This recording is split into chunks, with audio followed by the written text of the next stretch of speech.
Hello and welcome to Howling at the Sun. Finally, again, after 1 week of pause, which we are very sorry for because of this guy. True story. John and his brother went to the northernmost part of Canada, civilized part, civilization, whatever. Potato, potato. It's called Yellowknife, to see the Northern Lights. So it was on his bucket list. He wanted a companion to go with, and he chose me, fortunately, and had a trip of a lifetime. Tobias and I tried several times to get together. 8-hour difference. Did not work. Blizzards, Wi-Fi. But we're so committed to this once-a-week thing that today we're going to attempt to record 2 episodes to catch up. This one might be a little shorter than the others. It might go to length. Who knows? But again, we're going to get together and make it happen today. And fortunately, the video that we'll be reviewing today from Teal Swan is a shorter one. So that kind of helps in our endeavor. Yes. It's only a 6-minute video, so we can't talk too much about that.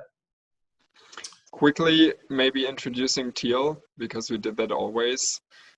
Teal Swan is a spiritual teacher that has actually impacted both of our lives greatly. She talks about healing, about integrating different personality aspects, how to deal with your emotions, and also how to create the life and the relationships you want. And she does new episodes on YouTube every week, and we review that in our podcast. We talk a little bit about the episodes and then switch over to one of our own topics, which this week will be intentional communities. And but first we talk about Teal's new video. I love the way you do that, man. It's just so eloquent, and it's so hard. You could feel it, man. You could feel it. You really enjoy, love, cherish Teal, man. I feel that, and thank you for sharing that passion with all of us. Her video this week is called Priceless Motivational Tip, Finding the Self-Serving Motive. Yeah, it is actually I was surprised that it was very short, and I think I don't know, maybe she had other things on her mind, or it's just a short tip, but was just 6 minutes, as John said. And do you want to start by maybe talking about what she talks about in there? Sure, no problem. And I think it works. We're in sync right now with her because, we had to do a short video. She did a short video. So it all works out. It's that tapestry we're talking about. It's getting tight.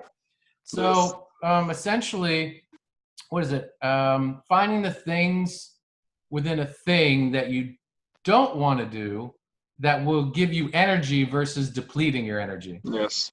So if it's a task, like washing the dishes, for instance, it's locating something within yourself that you can introduce into that, mundane activity or thing that's like, oh, it's already draining you before you even start it. And maybe, reflecting back to a past episode, mindfulness. So if mindfulness is something that's very important to you, you would say, okay, I'm not just doing the dishes, I'm mindfully doing the dishes and working on that practice and bringing something to something I don't like that will, in essence, fill me up. I'm feeling the water, I'm connecting to the soap and appreciating the dishes and where they come from and all that mindfulness stuff. So that's one example. And the video is pretty much just about, she's like, I'm just going to give you a lot of examples. Yes. Right? Yeah. I mean, the basic tip is just easy. It's like, if you don't want to do something, reframe it in a way where you actually do want to do that. So if you want to, for example, a lot of young men and women don't like studying so much for university or for anything else, but maybe they have a clear goal in their mind.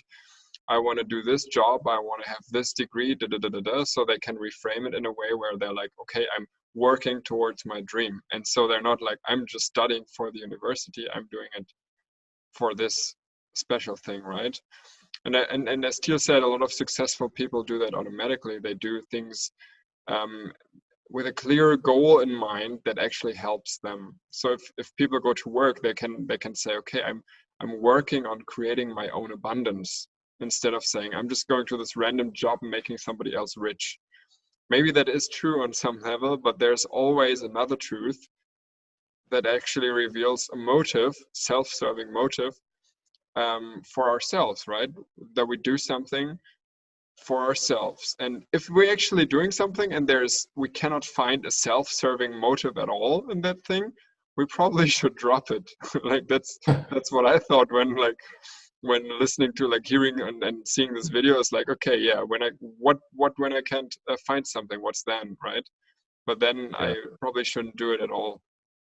Right. And yes, very well said and great point. Like if it's not bringing you any joy, like time to abort mission, abandon subject, unless of course it's something that you can't avoid, right? And I thought like one of the things that she said was fine, and this is in line with kind of a lot of our episodes lately. A theme that comes Yeah. up is learning people's language and where they're at and stuff. And that's actually going to spill into our next episode, but you know, mom's the word right now. Keep it under wraps as a surprise. However, she says finding someone who loves what you don't want to do and listen to them and maybe learn their language. And when someone talks passionately, right, about something that they like, maybe someone likes doing the dishes, and we're just gonna we'll use that, right? It brings a whole nother level. Like it introduces the poetry of dishwashing and like why do you enjoy washing dishes? And to listen to someone talk about that may open your mind to a whole nother way of just not necessarily having to enjoy it, but appreciate it, understand it, and then it becomes less energy depleting. And then maybe while you're washing the dishes, you think of your dear friend Tobias, who loves washing the dishes. In fact, you save dirty dishes for him for when he comes over your house to hang out, because I'm sorry to disappoint you there, John. I'm not that one, but yeah. I tried because it's one of the points that I do. You tried it very elegantly, I have to admit. But yeah, I do love, I don't have much more to say on the subject, but I'll turn it back over to you before we wrap it up. Yeah, honestly, we can just, quickly, like I had a quick idea. Like recently, maybe you saw it, Teal did an online synchronization workshop. I think you saw it. Or to parts of it maybe. No, I was away. I didn't get to see any of it. Oh, you didn't? So she did a workshop and she talked about money and that the collective vibration, which is basically like the level where all the people that are listening to the podcast, not to the podcast, to the workshop are, the collective vibration was relative towards money. She was talking about money, that people didn't want to deal with money because they didn't like it and money was a weird idea and and they didn't know how to create abundance, and dealing with money is such a strain and it's so hard. And she was basically representing that collective vibration that was in the group, right? That she did the workshop on. And so just now I thought that, like, when I want to learn about money and I want to like motivate myself towards money and abundance, the same I would do is like also talk with people who are actually passionate about that, who find like this edge of earning money or like investing or finding new ways to earn it. Like I want to be surrounded by those people, because then I can kind of understand the hype and the adrenaline rush that goes into them when they actually learn about those things. And recently I started a mastermind with two friends, where it's about business and abundance and money, right? And it's actually a lot of fun being in there. And I recently also noticed that motivation works in weird ways, that when you get other people and when you like motivate each other and then just learn from somebody else what makes them passionate, it's like easily transfers. And that's what's happening there. So that's one final anecdote. You should totally check out Amanda Francis sometime. It's one that my partner introduced to me, and I have such a hard time getting into her, maybe because of my resistance to money, but just the way she talks is it's authentically her. She curses a lot, which is great, I think. And like, she just loves money, dude. So if you just want to spend a few minutes with someone that is doing it and started with nothing and blah, blah, blah, just check her out. Yeah, that's super cool. I'm actually curious to that, because I have also a lot of issues still related to money, right? And also talking about that, go check out our Patreon.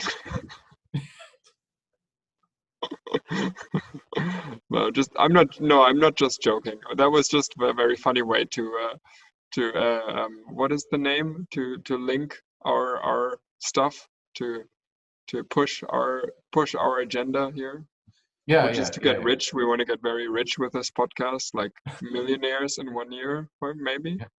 Was it that long it's going to take?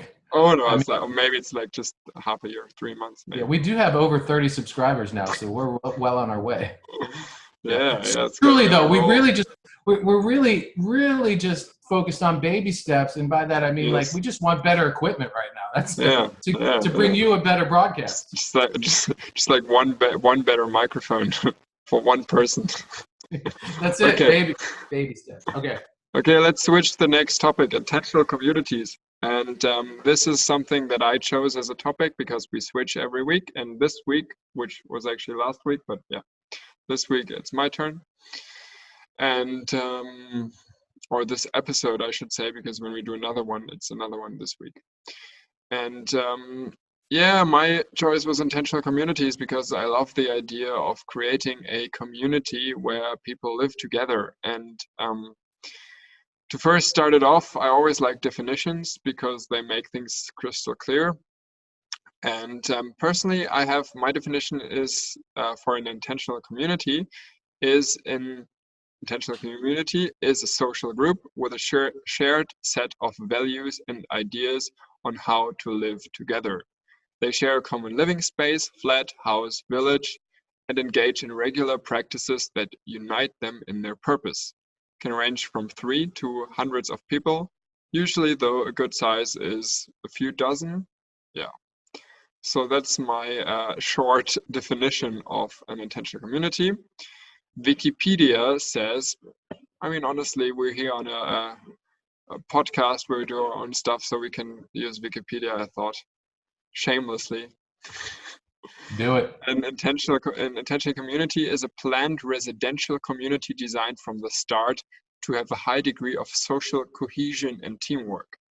The members of an intentional community typically hold a common social, political, religious, or spiritual vision and often follow an alternative lifestyle.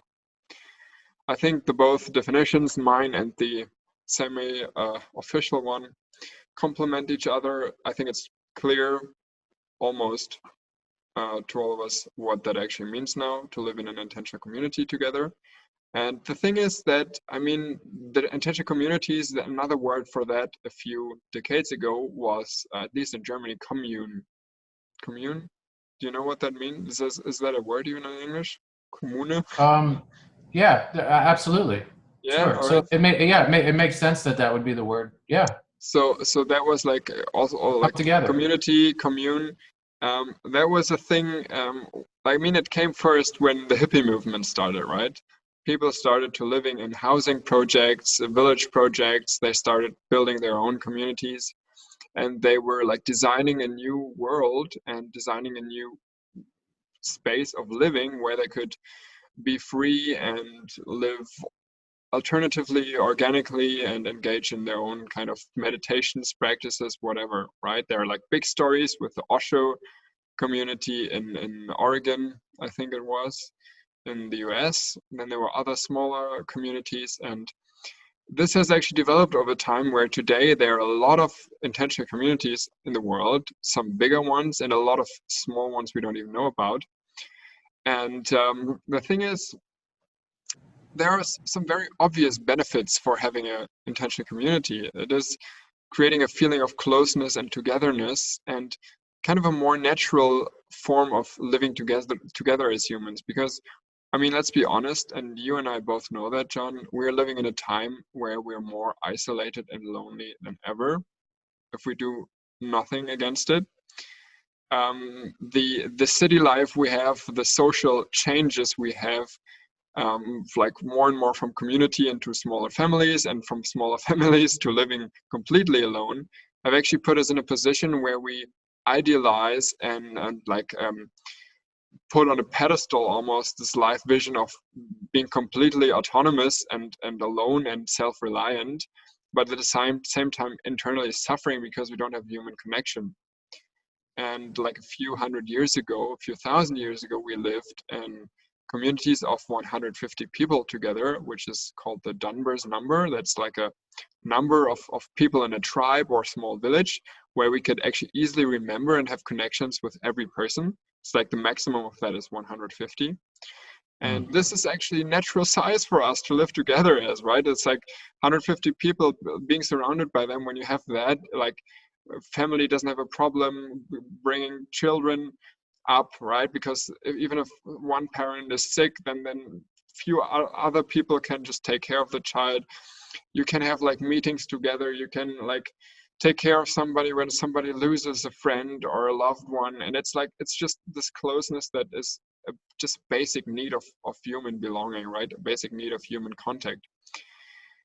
And this is just something that has become almost completely lost in our society today and becoming replaced by Netflix and Facebook and consumerism to actually deal with that kind of wound that we have. But it's never actually enough to fill that deep need we have.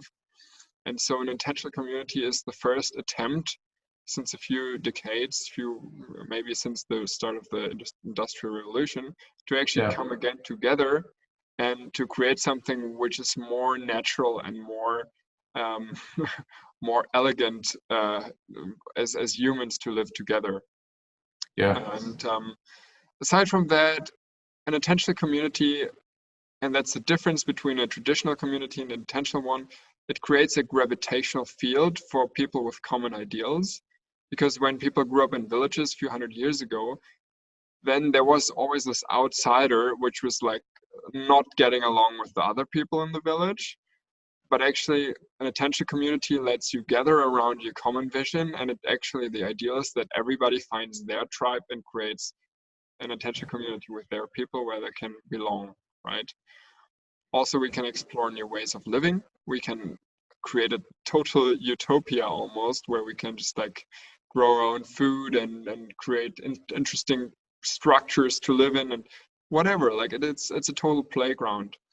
And ultimately, it actually, the last thing is it enriches the world with a new set of like individuals that found a new way of living together, and it's just like makes the world a little richer and a little better. That's my list of benefits of an intentional Yeah. community. Yeah, for sure. And I think you and I both have experienced this on many levels, and that we'll go to a festival, whether it be a music festival or Earth Skills gathering, or even a conference, or much Yes. like where we met was an event as a training event. And in that time, Yes. in very, very different settings now, we're talking music festival, we're talking Earth Skills, we're talking, a psychological, training of sorts here. So very different environments, different people, whatever. But each one of those has, during that week or 2 weeks you spend together, a lot of them have, you're in an intentional community where maybe you're not cooking, maybe you are, that's what your responsibility or your passion is.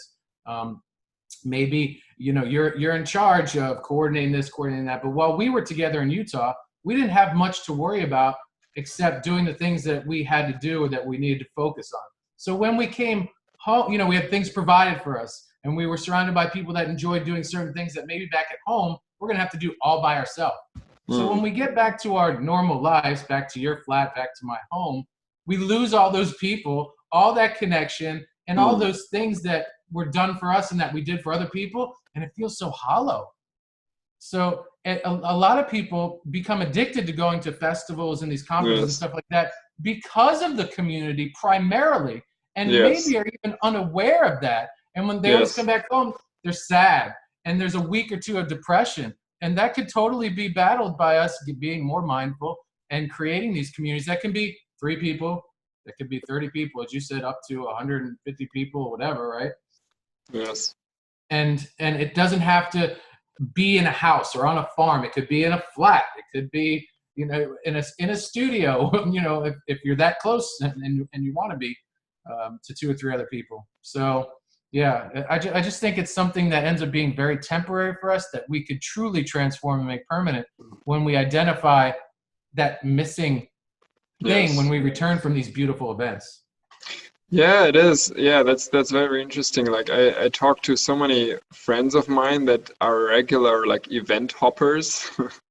Like one friend of mine, for example, is so much into NLP, personal development, hypnosis, and he goes to from event to event. I think a big part of that is actually this community feeling. Yeah.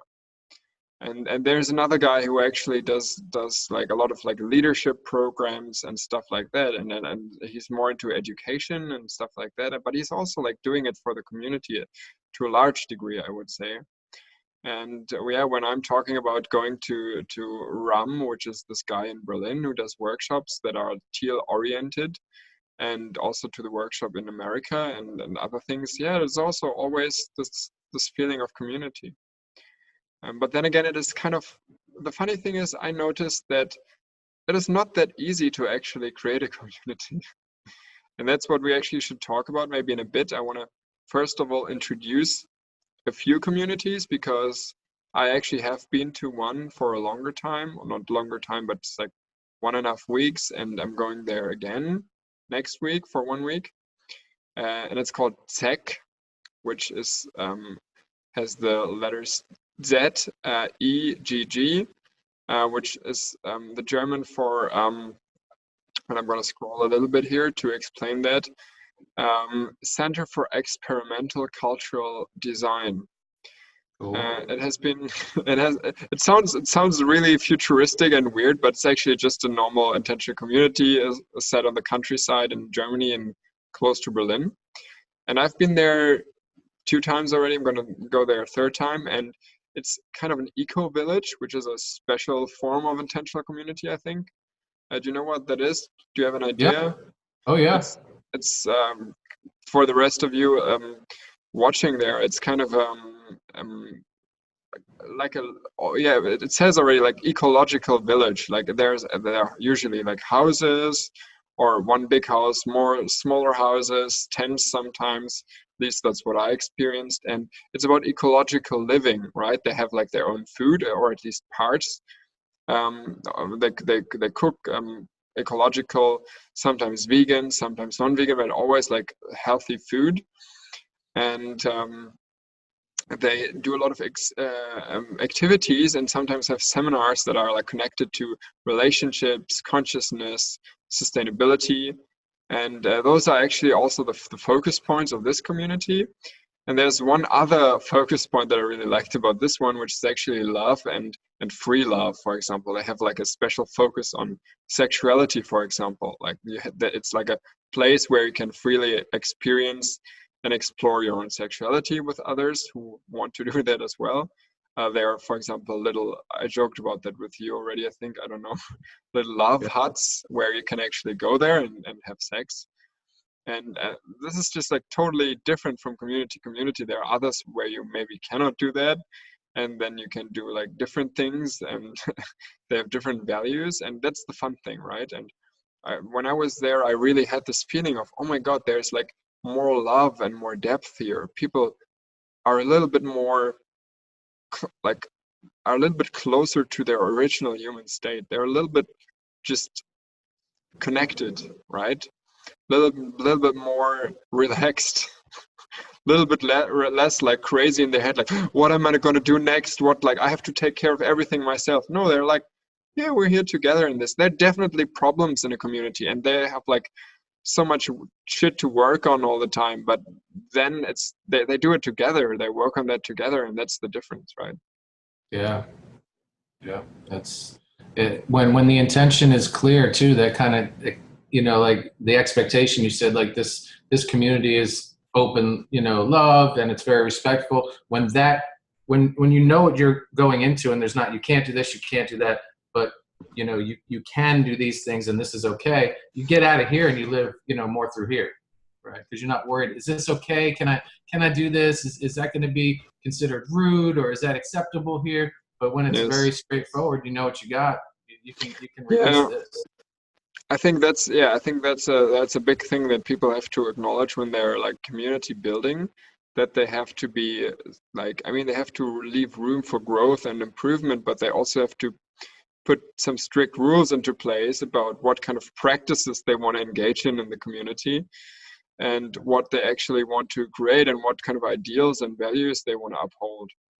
Because otherwise it's going to go crazy, and things are going to get mixed up and stuff. Yeah, when we do these things, and this was Tobias's topic this week, I don't do much research, if any at all, just to be like the listener, or like it being a foreign topic to me that I've never heard of before. But I wanted to pull up one quick video, and we'll put the link below because it was a TED talk, and I'm like, I had a few more minutes. Yeah. I And know, so, actually, I know which one you were. I think I know which one you were talking about. do you? Mine was called 50% Less Hippie Than You'd Expect. Yeah. You watched Yeah, it? I watched it. I'm gonna put a little reminder here to put it in the description. That's great. Yeah. This is it's really awesome. Yeah, I love that.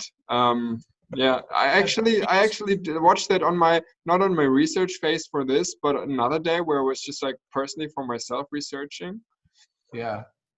Yeah, she talks about it's like 10 of them adults got together, and they all wanted to raise their kids together and Yeah, not, take that phrase, it takes a village or it takes a tribe. It's true, because I have a daughter and I couldn't have done it with just me and my wife at the time. Like, it took so many people to help her to become the person that she is, and support her and love her in ways that she needed. And so she talks about, in her experience, and they have 9 acres in this farm, that what she learned is there's nowhere to hide, and you're totally vulnerable. People see you not on like your Facebook side; they see all your sides, right? yes, And your best, your worst, you're naked. It's not that kind of community. They do wear clothes, but like just totally exposed. True, and what the best part is that she said yes. she's never felt truly seen the way she has in this community.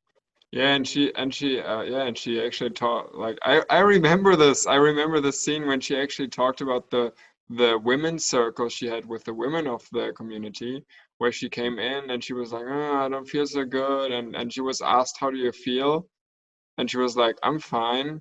I was something like this. I don't know, maybe it was a little different. And then they're like, no, really, how do you really feel? Like, and then she Yeah. were like started crying, and this is kind of the feeling you want in a community where you want to like kind of open up and just like sometimes let go and relax and be like,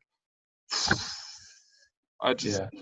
can come home here and leave my worries here for a bit, and I don't have to be in charge all the time. And they're very, every community is different, but it's very important for them, to have to she said people ask her all the time, like, who's the leader, or if you need to escape, just look at me and blink your eyes, and all those, like, preconceived notions of what a community is. And It's theirs more is like just cult. It's more like a cult right, reference, right. right? And theirs is very respectable. She even said that 4 times a year they bring in like a mediator or like Yes. an expert on a subject like enneagrams or something like that to make them even aware of things that they're unaware of. So I thought that was Yeah. so consciously cool, like, to Yes. expose things that from someone else looking on the outside in, and that they were open to that. I thought, wow, man, that's growth, that's commitment, that's Yes. super fucking cool, man. Yeah, check I, out that I video. totally agree with that. Yes.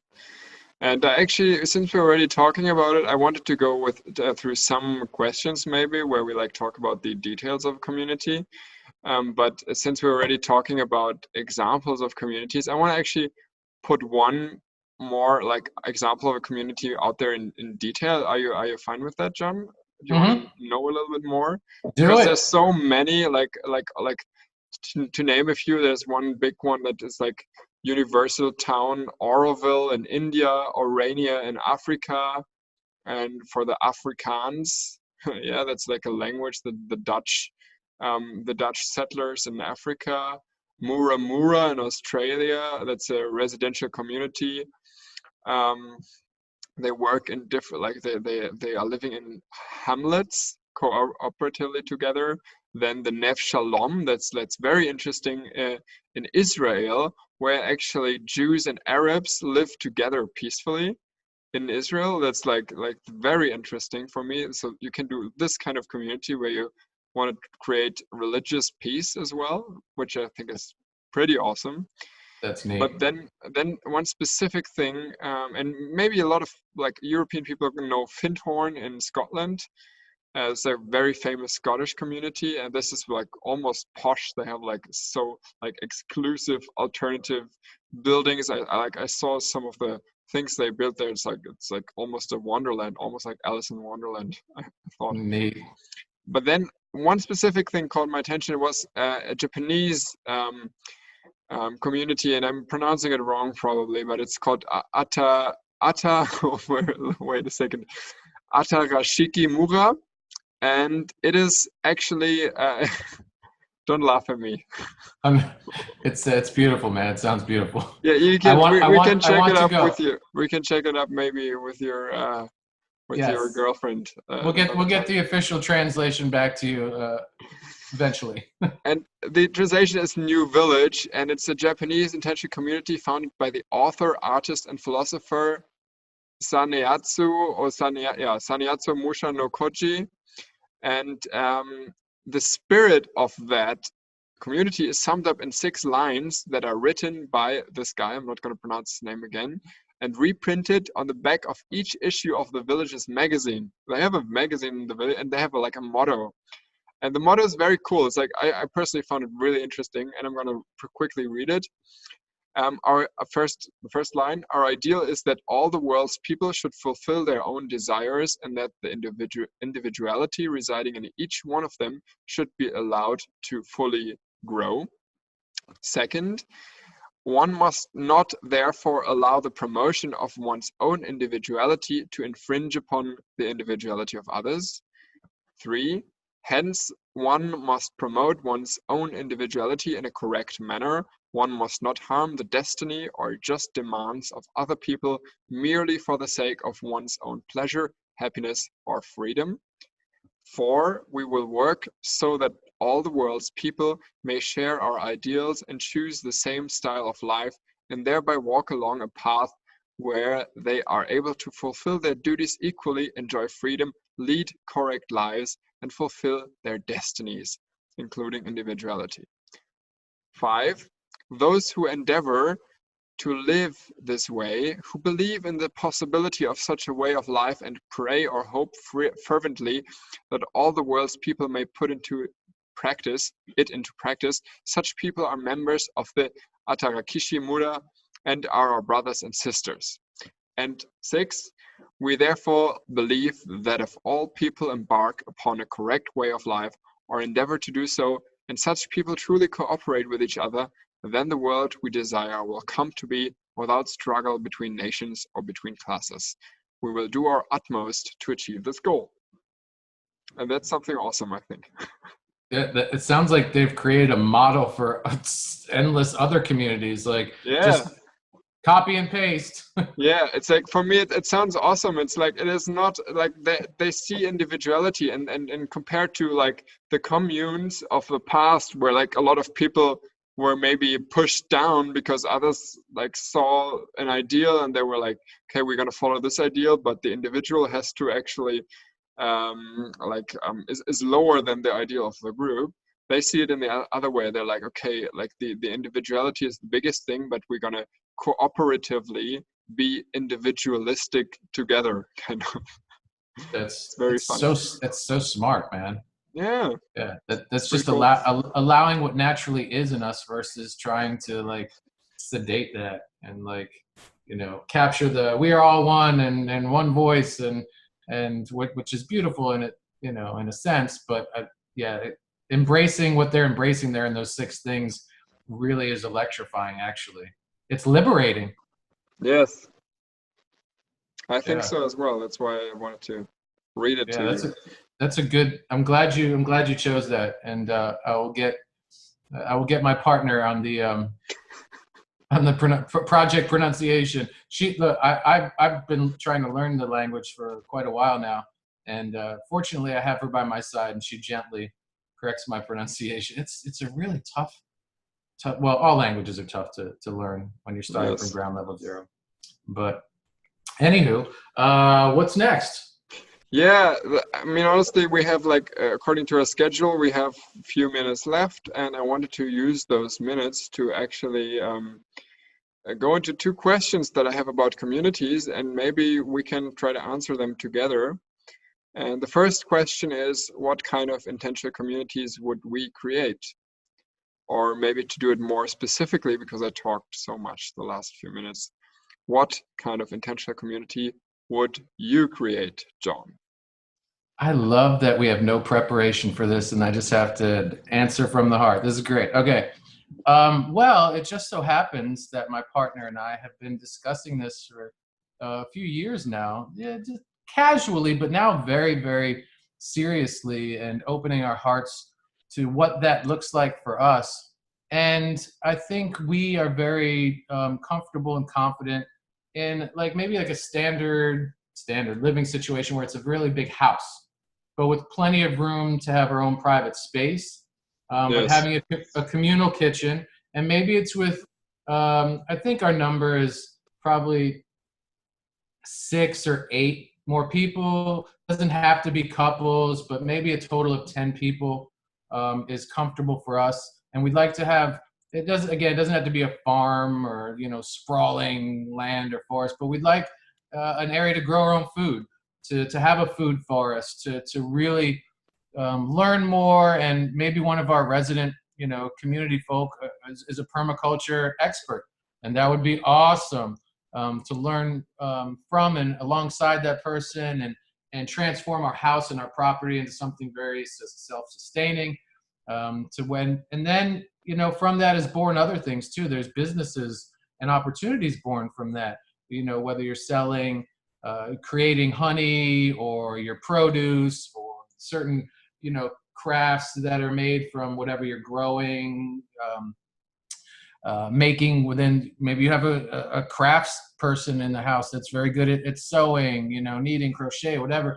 And so not having a specific, like, we're looking for a permaculture person, we're looking for a crochet expert, we're looking Yes. for this, but just opening ourselves up to, we're finally looking for people and starting that conversation. And when you do that, you open the gates, the people come. And then the interview process starts. And not as far as like, do you check the boxes, but do we create an ideal fit for each other? And are you looking for the same thing? And Just like in the podcast. Exactly. It was effortless Just and happened. fun. Yes, and that's now where we've gotten in our relationship, and what not necessarily what we can't provide for each other, but what we see is missing in our lives. And that's, we have external community, we have friends Yeah. all around the world, but even in our local city, we know a lot of people, but it feels like we're so far from them. And having that, because we do a lot of events together, her and I, and we do volunteer a lot. And when we do go to these events and we witness that little taste of community, we come back home craving it again. And it makes so much sense in our life Tell me course about it. to keep it going. It's not a fantasy. It's not, it really, when you're living with, people that are on the same page as you, and you're committed to staying on that page, right? And people will separate, and people will outgrow, or they won't want to keep up or whatever. And what the woman said in the video was that a lot of people walk away because it's too much. It's too much vulnerability. It's too much Too realness. intense. And that's fine, because you really want you want people around you that are committed to that intensity. And you're not going to dial it back for someone, but that, just know going in that it's going to be intense, and there's going to be the range of emotions. You're going to see couples fighting, you're going to see, anger, you're going to see depression.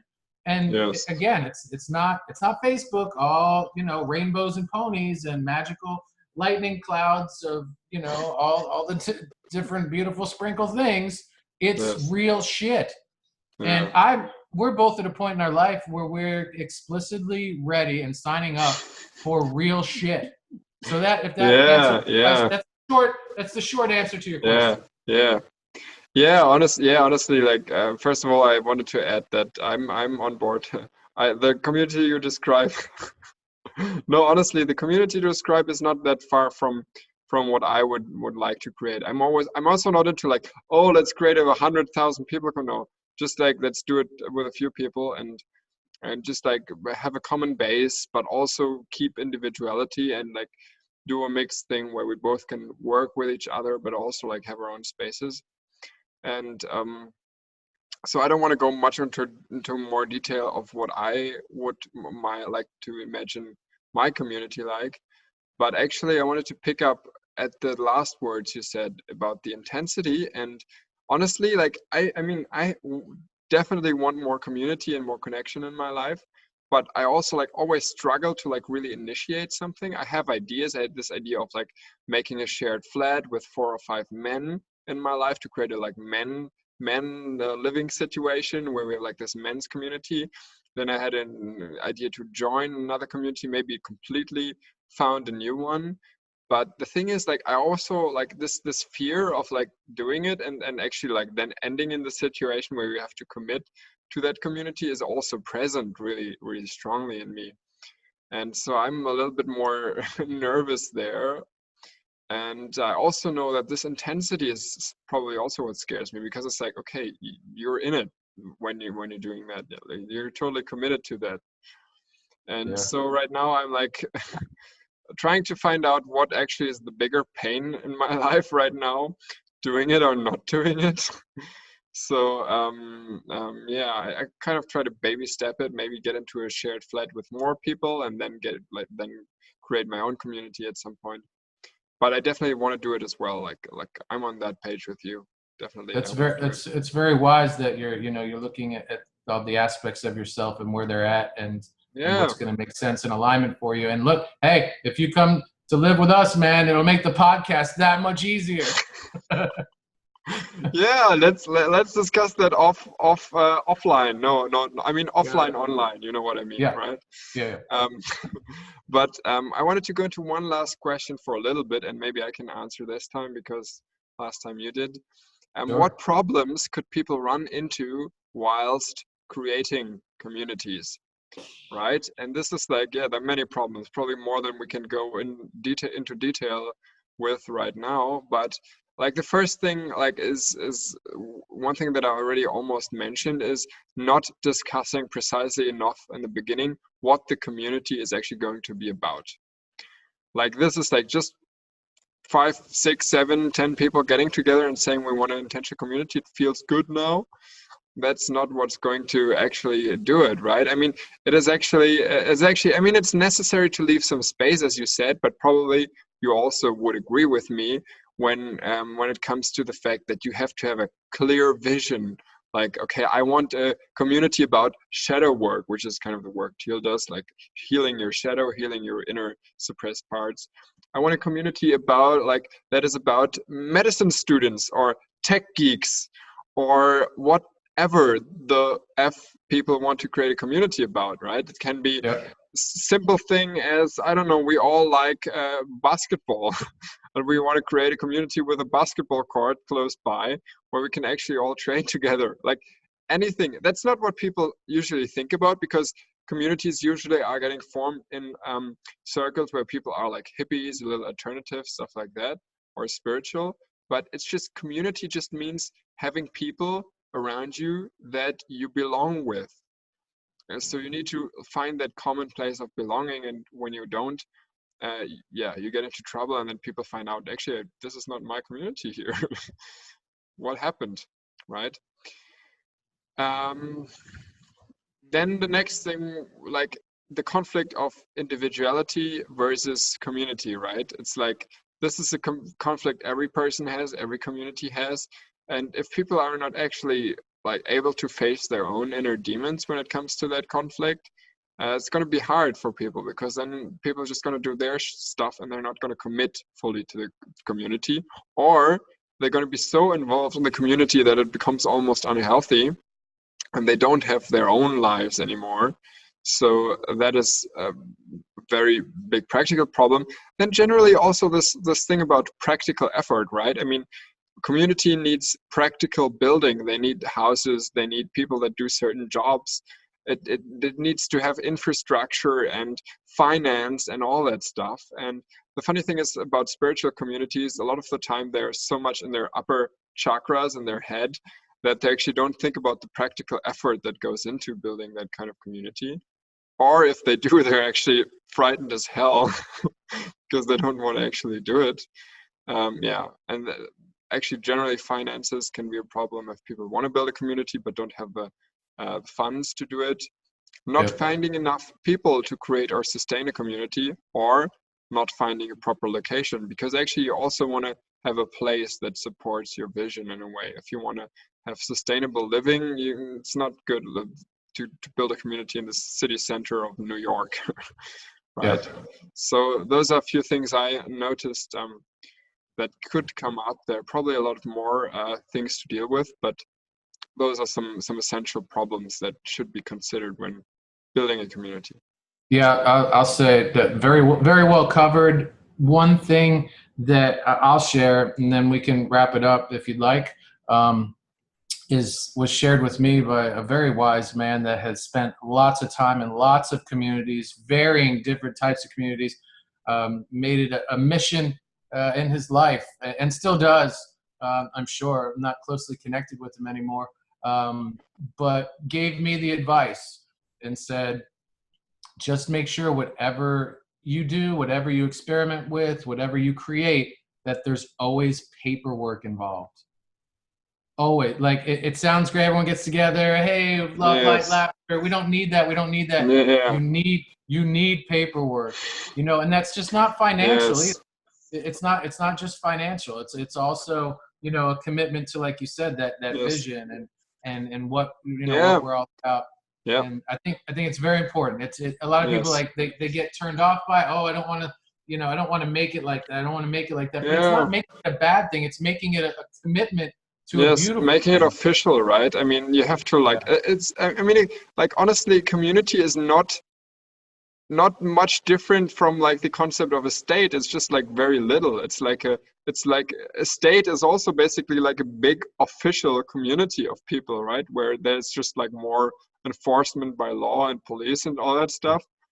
But it's not that different. And if you have a community, you also need rules, you need agreements, you need contracts, and you have to like have them written down. Of course, I agree. Yeah, and I would urge people, like yourself, who's and it's good to say it, to hear myself say it, to remind myself to start diving in. And Teal has recommended this years and years ago. She said, if you're interested in starting a community, becoming a part of a community, do it now. Now is the time. We Yes. need this as a world, as a Yes. society, as individuals. Dive in. You're gonna make some mistakes. I You're gonna know. I know. I know. do it. I'm telling our audience, man, if you want to do it Yes. with them, we all need to do it It and is create like that. it. This is tricky, John, because like I certainly like argued with myself today because I was talking with myself earlier today when going to the library to work on some projects there, and like driving through the sun with my bike. I was like thinking like, am I like procrastinating out of fear or because there's like legitimate resistance? And like maybe this can be like a conclusive idea that people can take away is like, really, if you feel like also by the things we address here, like maybe inspired to look for people to find a community, create a community, like really think about what's holding you back, right? Is it like, do you have legitimate reasons, or are you just like afraid? And if you're just afraid, I mean, being afraid is also legitimate, but if you're like afraid in a way where you could like push yourself forward with the anxiety and just do it anyway, then you should probably do it, right? Jump. And this is the good final wording, I think. Yes. Do you agree? Yeah, totally. John Then, with a J here, and Tobias, always reminding you to listen to the sun, because the sun is always listening to you. right. Like if you like this podcast, subscribe if you haven't yet, comment, give us your feedback. We appreciate it, and have an awesome day.